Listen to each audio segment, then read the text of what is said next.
राधे कृष्णा दोस्तों, स्वागत है आपका हमारे यूट्यूब चैनल पर। तो दोस्तों आज हम करने वाले हैं आरपीएफ कांस्टेबल 2025 की 18 मार्च की सेकंड शिफ्ट का एग्ज़ाम एनालाइज। तो देखते हैं सेकंड शिफ्ट में किस तरीके के क्वेश्चन पूछे गए हैं। तो हमारा पहला क्वेश्चन है अर्थशास्त्र पुस्तक के लेखक कौन थे। तो इसका करेक्ट आंसर हो जाएगा चाणक्य।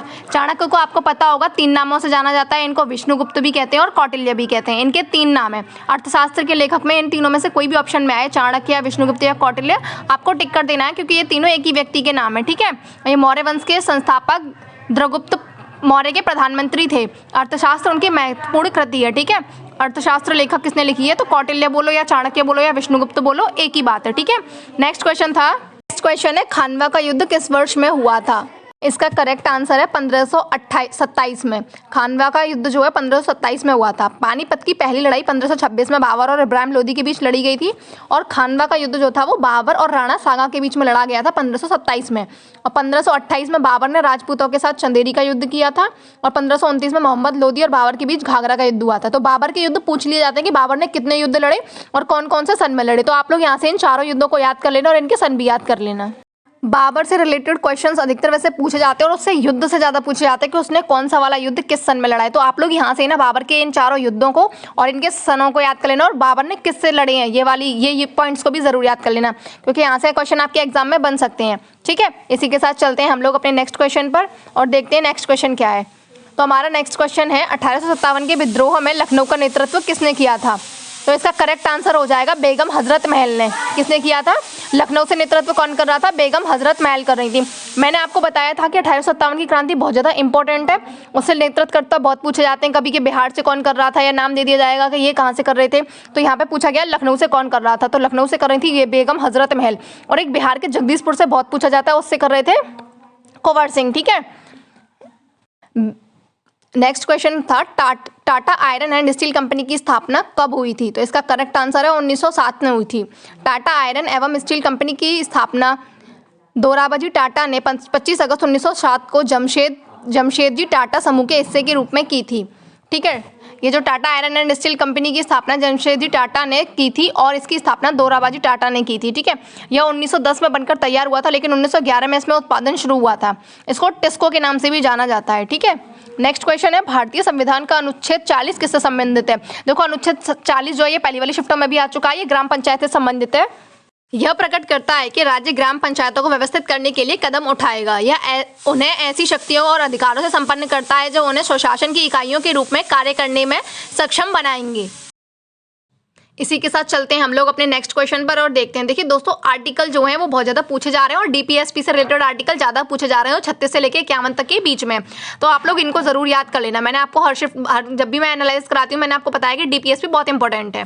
तो नेक्स्ट क्वेश्चन है तटीय उड़ीसा का प्राचीन नाम क्या था।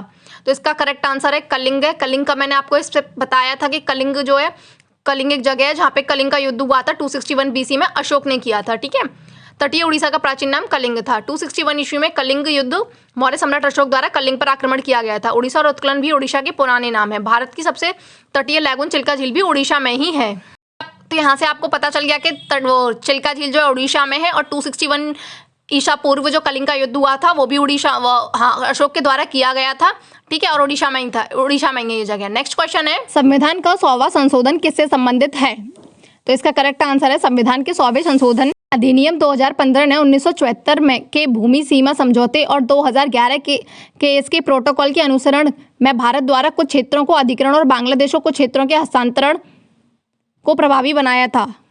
यानी कि 100वां संविधान संशोधन जो है वो उससे भूमि सीमा से रिलेटेड है, जो भारत और बांग्लादेश के बीच हुआ था उसकी भूमि सीमा से रिलेटेड कुछ है इसमें 100वें संविधान संशोधन में। ठीक है, इसके प्रयोजन के लिए संशोधन अधिनियम ने संविधान की पहली अनुसूची में 4 राज्य, यानी 4 राज्य कौन से थे, असम, पश्चिम बंगाल, मेघालय और त्रिपुरा, इनके क्षेत्रों से रिलेटेड था क्योंकि भारत और बांग्लादेश के बीच में आपको पता है कि भूमि सीमा को लेकर कुछ बातचीत हुई थी, कुछ वो हुआ था, तो उससे रिलेटेड है हमारा 100वां संविधान संशोधन। ठीक है, नेक्स्ट क्वेश्चन है हरित क्रांति किस राज्य में सबसे अधिक सफल रही। ये क्वेश्चन रिपीटेड क्वेश्चन है, same as it is paste हुआ था, ये कॉपी पेस्ट हुआ है, इससे पहले शिफ्ट में ये सेम आया था। तो सबसे ज्यादा जो सफल रही है पंजाब और हरियाणा में रही है। नेक्स्ट क्वेश्चन है रोहित शर्मा T20 में कितने शतक लगाएंगे 2024 तक जो मैक्सवेल के बराबर है। तो इसका करेक्ट आंसर हो जाएगा 5वां शतक लगाया है जो मैक्सवेल के बराबर है। कौन सा वाला, कितने शतक लगाएंगे, 5वां। ठीक है, तो इसका करेक्ट आंसर क्या हो जाएगा? 5वां शतक। ठीक है, इसके साथ चलिए देख लेते हैं थोड़ा सा। आप लोग एक बात ध्यान रखना, देखो आईपीएल से रिलेटेड क्वेश्चन, T20 से रिलेटेड, यानी वर्तमान में करंट वाले जो क्रिकेट से रिलेटेड जो क्वेश्चन आते हैं वो करंट के आते हैं मोस्टली। ठीक है, नेक्स्ट क्वेश्चन है, निम्नलिखित में से किस नेता ने 1857 के विद्रोह का नेतृत्व इलाहाबाद में किया था? देखिए इलाहाबाद से नेतृत्व पूछ लिया अब इसका, तो इसका इलाहाबाद से किया था लियाकत अली ने, लखनऊ से बेगम हजरत महल ने किया था, मैंने आपको बताया, और बिहार के जगदीशपुर से कुंवर सिंह ने किया था। ठीक है, नेक्स्ट क्वेश्चन है, सितार को बजाने के लिए कितने तारों की जरूरत होती है? तो इसका करेक्ट आंसर हो जाएगा, सितार में 18 से 21 तार होते हैं, इनमें से 6 या 7 तार बजाए जाने वाले होते हैं और बाकी तार सहानुभूतिपूर्ण होते हैं, यानी बाकी तार सिर्फ हेल्प करते हैं और बजाने वाले जो तार हैं वो 6 से 7 तक हैं। नेक्स्ट क्वेश्चन है, बिल्कुल कॉपी पेस्ट हुआ है बिल्कुल। रेडियम की खोज किसने की थी? तो मैंने आपको तभी बताया था, रेडियम की जो खोज की है पियरे और मैडम क्यूरी ने की है, मे भी शायद ये दोनों हस्बैंड वाइफ थे। ठीक है, रेडियम और जिसे रेडियम क्लोराइड के रूप में जाना जाता है की खोज मैडम क्यूरी और पियरे क्यूरी ने 1898 में की थी। उन्होंने यूरेनिनाइट से रेडियम यौगिक प्राप्त किया। प्रकृति में रेडियम यूरेनियम अयस्कों में पाया जाता है। एक टन यूरेनिनाइट में रेडियम की मात्रा बहुत कम, लगभग 1 ग्राम के 7वें भाग के बराबर होती है। ठीक है, यानी आप देख रहे हो। नेक्स्ट क्वेश्चन है, भारत के नियंत्रणक महार लेखा परीक्षक यानी कैग डैश हैं। कैग कैसे हैं? देखो कैग की फुल फॉर्म होती है कंप्ट्रोलर एंड ऑडिटर जनरल। ये आर्टिकल 148 के तहत आते हैं। ठीक है, और ये एकल सदस्य निकाय यानी कि एक ही होता है, एक ही सदस्य होता है, इसमें ग्रुप नहीं होता, एक सदस्य होता है। कैग कौन से आर्टिकल के अंदर आता है ये भी पूछा जाता है, तो आर्टिकल 148 कैग से संबंधित है, यानी नियंत्रण एवं महालेखा परीक्षक से संबंधित है, हिंदी में बोले तो, और इंग्लिश में बोले तो comptroller and auditor general. Next question है, प्रायद्वीपीय पठार किससे बना हुआ है? तो करेक्ट आंसर हो जाएगा इसको थोड़ा सा पढ़ लेते हैं। ठीक है, प्रायद्वीपीय पठार किससे बना हुआ है? तो देखिए भारत का प्रायद्वीपीय पठार उत्तरी मैदानों के दक्षिण में स्थित है और भारतीय प्रायद्वीप के सिर तक फैला हुआ है। प्रायद्वीपीय पठार धीरे धीरे उठने वाली गोलाकार पहाड़ियों और चौड़ी उथली घाटियों वाला एक पठार है जो आकार में मोटे तौर पर त्रिकोणीय है। यह भारत का सबसे पुराना और सबसे स्थिर भूभाग है। देखिए इससे रिलेटेड ये इतनी सारी इन्फॉर्मेशन जो लिखी है, आप चाहो तो वीडियो को पॉज करके इसे पढ़ सकते हो। बाद बाकी इससे रिलेटेड इसमें जो मेन है वो ज़्यादातर जो भी है वैसे मैंने बता दिया, पर एक बार आप लोग भी पढ़ लो इसको, और इससे रिलेटेड जो भी इन्फॉर्मेशन आपको मेन लगे आप उसको लर्न कर लेना, जैसे कि कौन सी चोटी किससे रिलेटेड है, छोटा नागपुर की चोटी, इस तरीके से आप लोग इनको पढ़ लेना। ठीक है, मेन ये थोड़ी देर वीडियो को पॉज कर लेना आप लोग।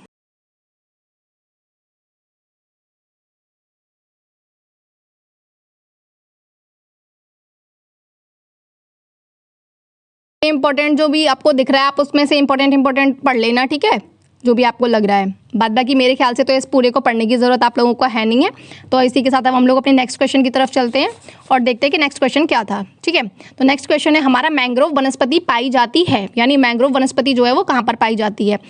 तो इसका करेक्ट आंसर हो जाएगा, जो मैंग्रोव वनस्पति है कहाँ पाई जाती है, ये हमारा क्वेश्चन है। तो इसका जो करेक्ट आंसर हो जाएगा वो हो जाएगा सुंदरवन में, पश्चिम बंगाल में। ठीक है, नेक्स्ट क्वेश्चन है, मानव विकास सूचकांक का आधार क्या है?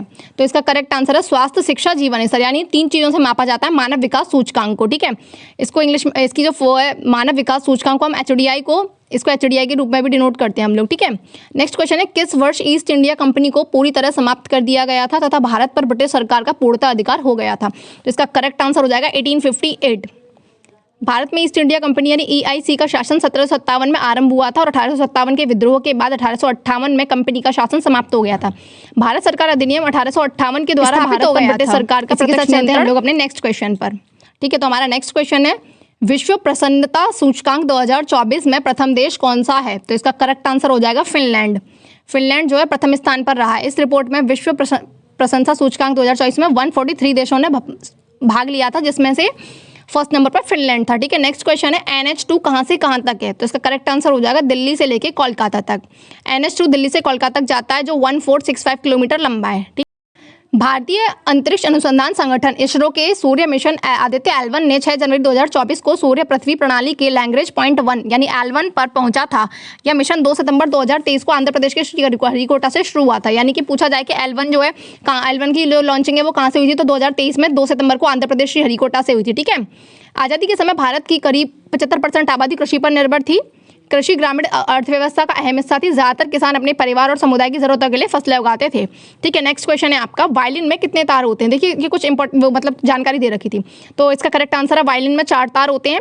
वायलिन एक तारवाद्य यंत्र जिसमें 4 तार होते हैं और एक बो के साथ बजाया जाता है। ठीक है, नेक्स्ट क्वेश्चन है, वित्त वर्ष 2024-25 में भारत की GDP 6.4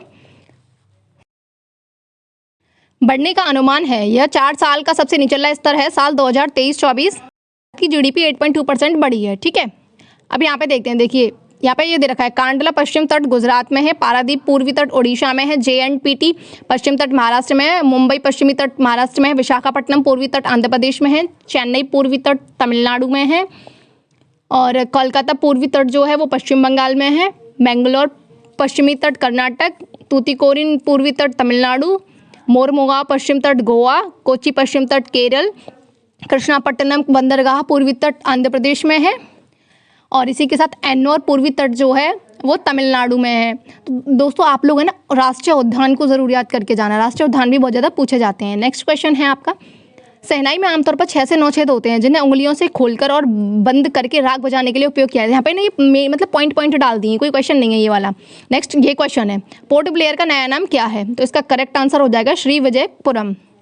फिर अब नेक्स्ट क्वेश्चन है, हाल ही में केंद्र सरकार ने अंडमान और निकोबार द्वीप समूह की राजधानी पोर्ट ब्लेयर का नाम बदलकर विजयपुरम करने का निर्णय लिया है। देखिए विजयपुरम यानी कि अभी वहाँ पे पूछा गया ना, वो ये एक फैक्ट है, यानी पॉइंट है, ये क्वेश्चन नहीं है।